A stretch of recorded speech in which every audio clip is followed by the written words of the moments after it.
something That would like be that. interesting. Maybe That's that's kind too of like a much. debate format, and we're not really No, debating. that's true. Yeah, yeah. When you said justice, just as a sidetrack, that made me think of Justin. When is the election? Oh goodness. I know this weekend it's early voting. I have my voter card Okay, somewhere. that might be 2 weeks' time then. Yeah, probably at the end of the month. Yeah, Right. 20. I think it's on a. Do you know what the current polls are suggesting?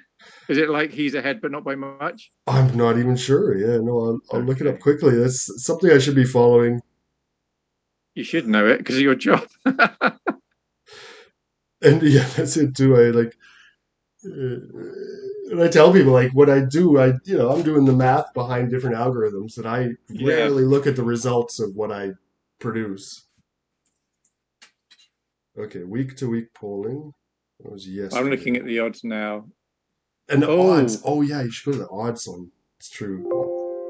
Whoops. Trudeau's no longer favourite. What is this? Oh yeah, I'd seen something about that. It was like because he was the one that called the election. He thought he was calling the election at a Yeah, good time where he had a chance of winning more seats, and actually it might be backfiring on him. it looks.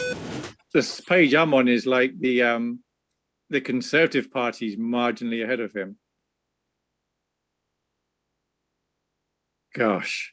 Yeah, here they're on a dead heat. But if it says percentage wise, those are somewhat deceiving in Canada.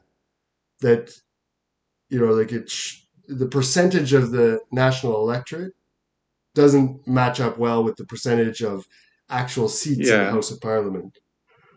So whereas like the one I'm looking at, what would you like to vote for? Uh, 50.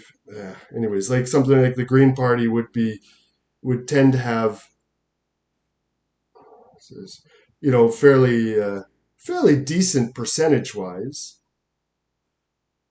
Give me one of these ones. Say this one says the Green parties are at 5%. Say, but at 5% in our Parliament has, oh goodness, 324, 300. I think 318, 300 in the 300s number of seats. So at 5%, 300, they should have about 15 seats, say. Right. But they end up usually with one, maybe two. Yeah. Whereas if a party gets around like 40% mark, they'll probably have a majority of the seats in Parliament. But the way that it's Yeah. distributed, the Conservatives and the Liberals have somewhat of an advantage because of how their votes are distributed. The Conservatives sometimes it gives and takes, right? Like, but anyhow, so right now, yeah, I also see the Conservatives pulling ahead.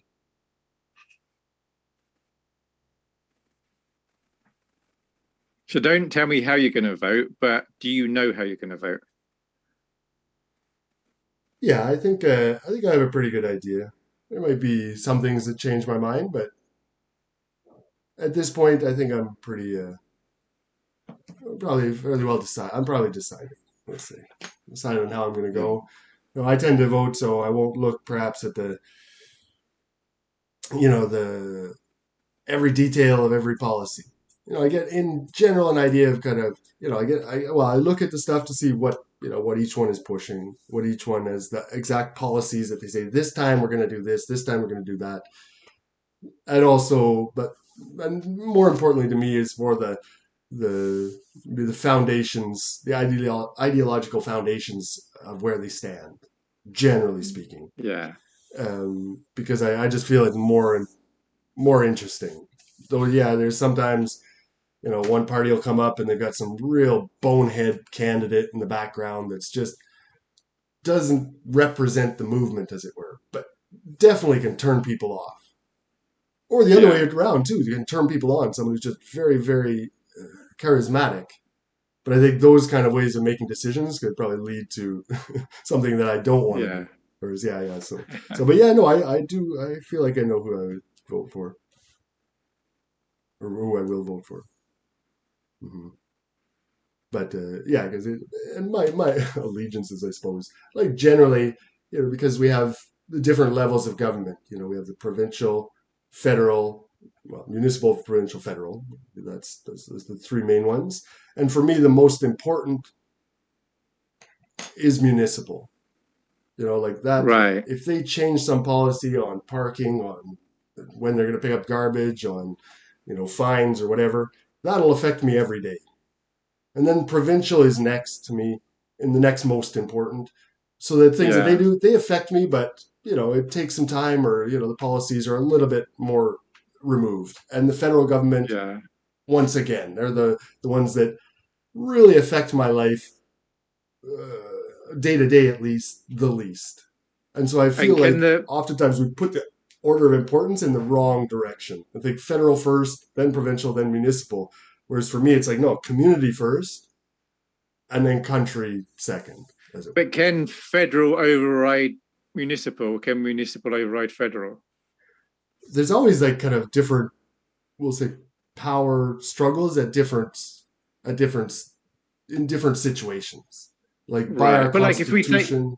Yeah, go ahead. if we take a topical subject, so if Justin says you have to wear masks when you're outside, can your local guy say we don't care about masks, you don't have to wear masks? Or does he have to say you have to wear masks? Well, they do it like there is kind of, we'll say, provincial rights, provincial things, and healthcare is one of them. That's part of the provincial mandate. But what Right. happened recently was that the federal government says, look, we need to. I think it was about vaccines actually. Is either vaccine mandates or vaccine passports. Well, maybe it's just vaccine passports. Right. And the federal government says, look, we really need vaccine passports. So any province that takes up vaccine passports, we're going to give you $1 billion. If you don't do it, we're not going to give you $1 billion. So that kind of thing. Similar thing with like transportation. Another one that's perhaps more municipal.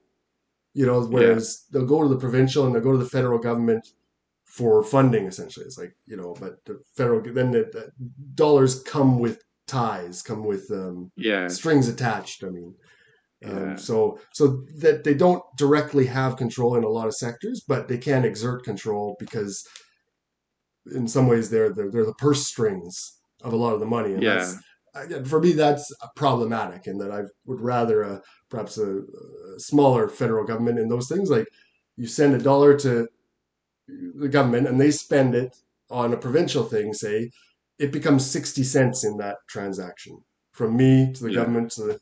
So you lose 40% in administrative costs. Whereas if I send it straight to the province, now you lose 20% in admin. Say every step you lose 20%. Yeah. So it's Yeah. inefficient for me to send federal government to the federal money to the federal government to spend on municipal things. That's just, it doesn't make a lot of Yeah. sense. So that's in a very big nutshell where I'm at.